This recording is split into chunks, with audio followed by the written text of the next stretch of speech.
Alrighty guys, welcome back to another one. We haven't done a 10 gauge breakdown in, well, I think it's been a few months.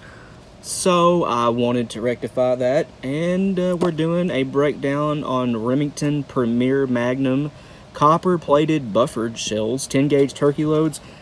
You'll notice up here in the corner it says new turkey loads. I don't know how old this box is or when these came out, but I'm assuming this would be first year production for these.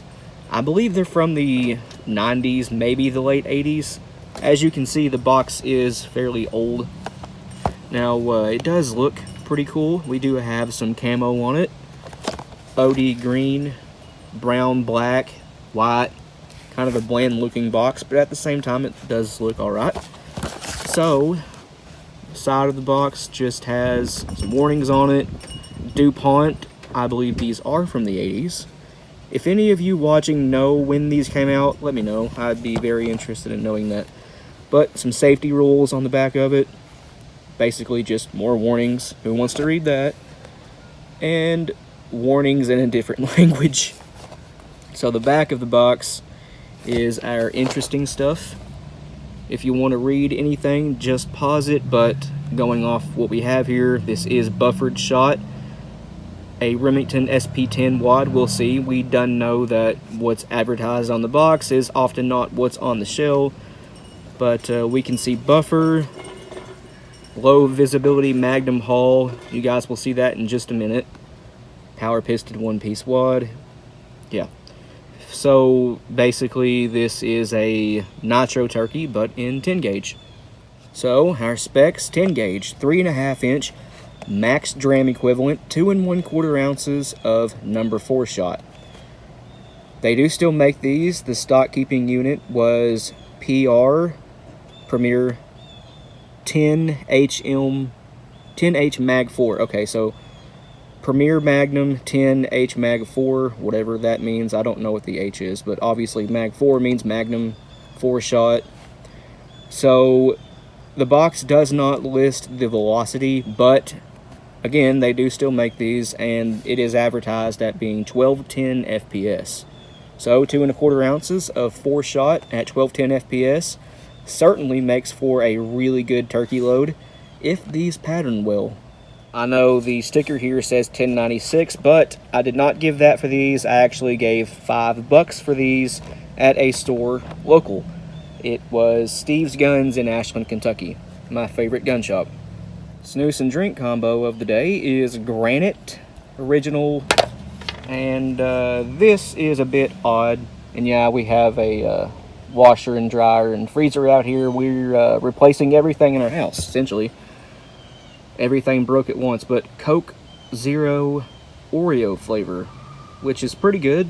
It's sort of like vanilla Coke with an aftertaste of the chocolate flavor that's in an Oreo. I like it.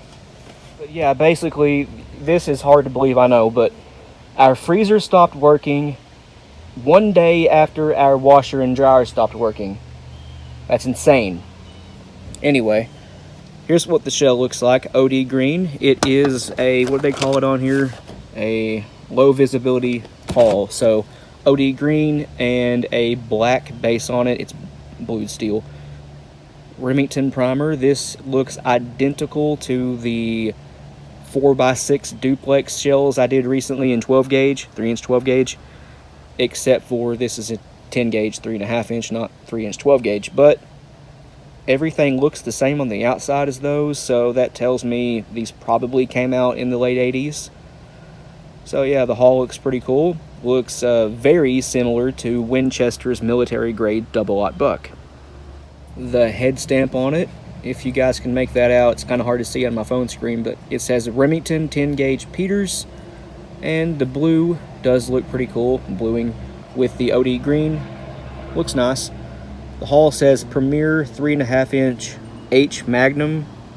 I'm not sure what H means, maybe heavy Magnum. This is a 2 1/4 ounce load of 4 shot, and I believe that, yeah, that's all it says. Really nice 6-point fold crimp on it. It is nice and deep set, pretty even too, and it looks like at one point it may have had sealant on it. Maybe you guys can see the shiny material on there. It's mostly gone now, but absolutely no taper at all on the top of the shell. It is completely square. Remington don't really do tapers on their shells, even to this day. But overall, I mean, the shell does look really nice. Feels kind of heavy too. That may have been loud. 2¼ ounces. Let's crack it open and see what's in here. Okay, so as you can see, we are a little short of the advertised 2¼ I'd say we probably have about 2.15 ounces of lead in here, a little bit more than 2 1/8 ounces, and the buffer is bringing it up to nearly 2.22. Still, again, shorter than the advertised 2¼ but it's still over 2 ounces. That is still quite a bit of shot. So just like the Nitro turkeys and the Premier Magnum turkey shells that exist today, we are short on payload. But yeah, the copper plating on these is mostly gone. Maybe it was never really there to begin with. But we do have some buffer in there. Looks kind of similar to the buffer that Winchester and Federal use. Turn it around, you can see a little bit better. I would separate the shot and buffer and weigh each one individually, but I have lost my strainer that I used to do that. No idea where it is. But there's not a ton of buffer in here. The 3.5 inch 12 gauge Nitro turkeys and Premier turkeys that again exist today have a ton of buffer in them. They are a 1.8 ounce load, just the lead, and then the rest of it is buffer. The 10 gauge version, at least the old ones like this, appear to be a little bit better about that. They have a much better shot to buffer ratio. At least this one's close to advertised payload. And for a charge on this, we have 42 even of this really large black flake powder that looks similar to AS, if you know what I'm talking about. Yeah, looks just like it, which is a very not dense powder, takes up a lot of room, and 42 grains of this stuff, as you guys can see in this 12 gauge shell here, focus, it does take up a lot of room. Here's a better look at it. Again, just a common powder that you know, we see in a lot of shells, large black flake powder similar to AS. Here's the wad, nothing special here at all. It's just a Remington SP10 wad. You can actually get these on the commercial market, but they haven't been available for about 4 years now, maybe close to 5 years.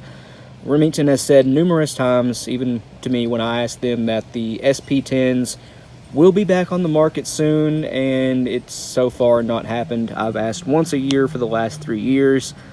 Who knows if they're ever actually coming back, but they probably are. Yeah, just an SP10 wad. As you can see, it's a little bit yellowed, and that is due to the powder reacting with the plastic. This is probably close to 40 years old, and everything is still soft and malleable. That is due to it not being in the sun or exposed to hot and cold, hot and cold. Looks like these shells have been stored in a relatively good condition. As you can see, the box is still in very good shape for being probably close to 40 years old. Anyway, guys, let's slap this back together and see what it looks like. Oh, wait, I forgot to show you the haul. As you can see, I did just open it up with a pair of needle nose pliers. We have actually a high yellow base wad. Didn't expect that. Modern Remington shells have a lower green base wad, or black. This one is actually yellow. It's one of the yellow base wad Remingtons that are a little bit taller. As you can see, the primer is actually below the base wad. If the background noise is interfering, I apologize, but obviously, straight wall shell, I don't know that 10 gauge hulls ever came in a tapered hull, but 8 gauge ones did. Remington does, actually they still make it. It is a 8 gauge industrial hull, one piece, and it is tapered. Winchester did make compression formed 8 gauge hulls in the 80s and 90s, but now they're straight wall. Alright, and here it is put back together. I just pre-crimped it on my press, reload all, and then rolled it with a GOT BN2, and it looks, well, to me, better than it did when it was right out of the box. As you can see, we have a nice taper on it now and a bit deeper set crimp. But anyway, guys, there is a breakdown on a vintage version of Remington Premier Magnum 10 gauge turkey load, 2 1/4 ounces, 1210 FPS, copper plated 4s. Hope you enjoyed it, but that's going to end this one here. Thanks for watching, and we'll see you in the next one.